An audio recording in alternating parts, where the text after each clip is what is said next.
Lettre de saint Paul apôtre aux Éphésiens, chapitre 2. Et vous, vous étiez des morts par suite des fautes et des péchés qui marquaient autrefois votre conduite, soumis aux forces mauvaises de ce monde, au prince du mal qui s'interpose entre le ciel et nous, et dont le souffle est maintenant à l'œuvre en ceux qui désobéissent à Dieu.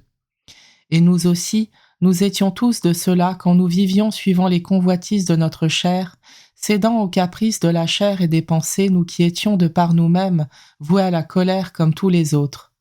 Mais Dieu est riche en miséricorde, à cause du grand amour dont il nous a aimés, nous qui étions des morts par suite de nos fautes, il nous a donné la vie avec le Christ, c'est bien par grâce que vous êtes sauvés. Avec lui, il nous a ressuscités et il nous a fait siéger aux cieux dans le Christ Jésus. Il a voulu ainsi montrer au long des âges futurs la richesse surabondante de sa grâce, par sa bonté pour nous dans le Christ Jésus. C'est bien par la grâce que vous êtes sauvés et par le moyen de la foi. Cela ne vient pas de vous, c'est le don de Dieu.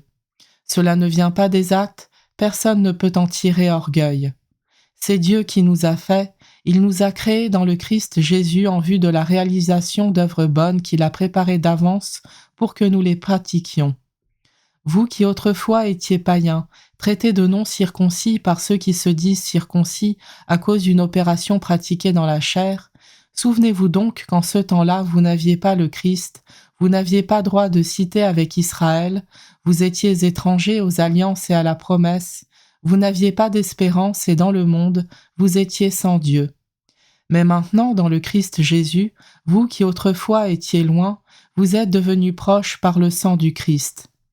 C'est lui le Christ qui est notre paix. Des deux, le juif et le païen, il a fait une seule réalité. Par sa chair crucifiée, il a détruit ce qui les séparait, le mur de la haine.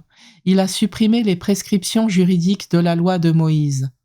Ainsi, à partir des deux, le juif et le païen, il a voulu créer en lui un seul homme nouveau en faisant la paix et réconcilier avec Dieu les uns et les autres en un seul corps par le moyen de la croix. En sa personne, il a tué la haine.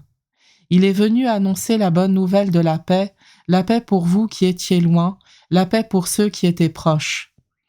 Par lui, en effet, les uns et les autres, nous avons dans un seul esprit accès auprès du Père.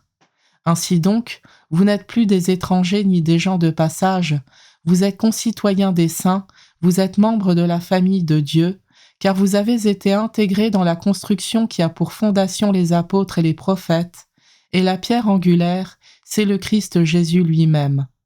En lui, toute la construction s'élève harmonieusement pour devenir un temple saint dans le Seigneur. En lui, vous êtes, vous aussi, les éléments d'une même construction pour devenir une demeure de Dieu par l'Esprit Saint.